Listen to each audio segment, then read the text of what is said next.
Hey guys, Dr. Bryan from Chiropractic. I just want to spend a few minutes today talking to you about tech neck. So obviously tech neck is something that's becoming a bigger and bigger problem in our society simply because of all the technology that we're now getting. Especially over the past year, people have moved from work to working at home, and our home workstations usually are a kitchen table, or probably not as nicely designed as the ones that we have actually at work. And what tech neck is basically you holding some kind of abnormal posture for an extended period of time, and it begins to break down your cervical spine or your neck. It leads to degeneration, TMJ disorders, migraines, headaches, carpal tunnel, arm pain, all those nasty things that we shouldn't really have to deal with, but we're seeing more and more of those things happening at a younger and younger age. So how does tech neck start? Well, proper posture for your head should be your ears should be above your shoulders. It should not be leaned forward at all.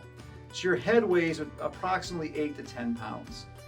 If you go flex forward at 15 degrees, which unfortunately is what most people look at their computer, right? Because they're just looking down at their computer, or when we're sitting at home watching TV, you have that slouch position where your head's kind of dangling forward there. It's about 15 degrees of forward flexion, and that makes your head weigh 27 pounds as opposed to the 8 to 10 pounds.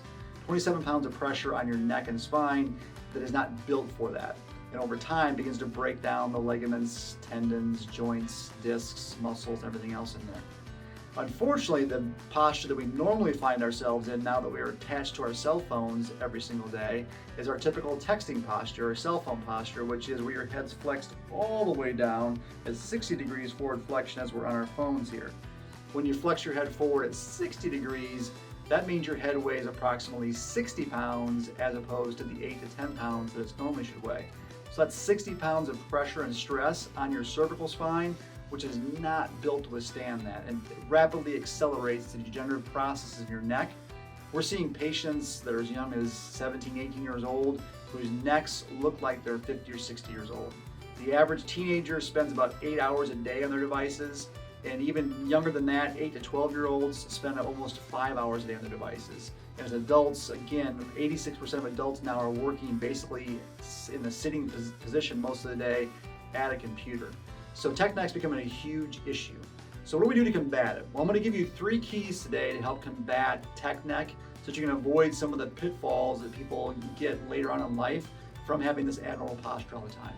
So key number 1 is going to be your head positioning. So when we're babies, all right, our spines are stick straight.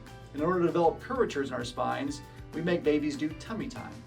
So I tell patients all the time, especially kids in our office, that if you're on your devices or you're on your phone or you're reading, to lay on your stomach, to do some tummy time.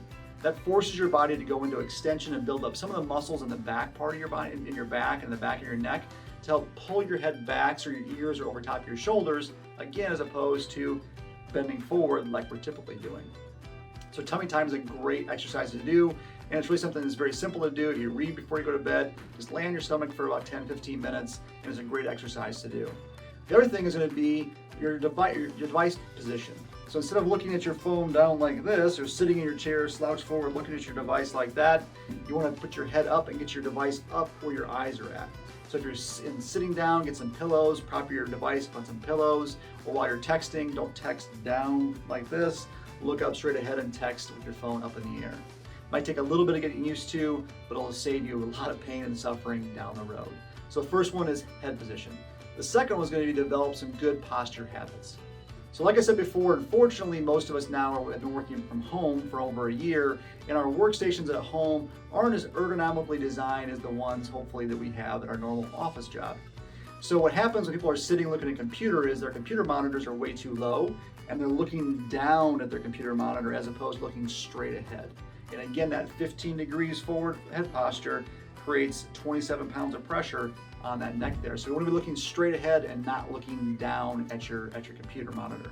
So what we do at the office is we bought some risers to set our computer monitor on top of, or if you can't have that, get some books and just prop it up a little bit so you're looking straight ahead at your computer monitor and not looking down at it. The other thing we can do is a simple exercise I like to call YWTL.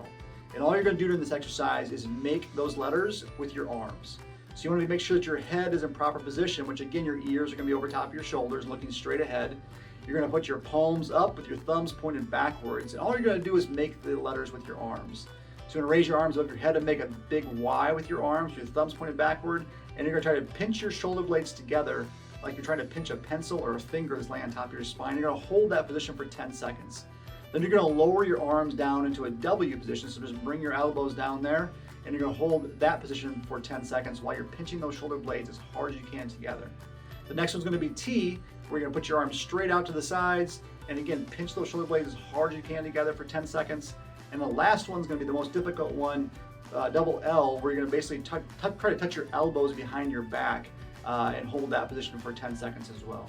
So it's a 40-second little exercise. You do it while you're standing. You do it once every hour that you're at work. So if you work for 8 hours, if you're doing it 8, 10, 11 times, you can't do it too often, but simply doing that exercise will dramatically change your posture in a very short amount of time.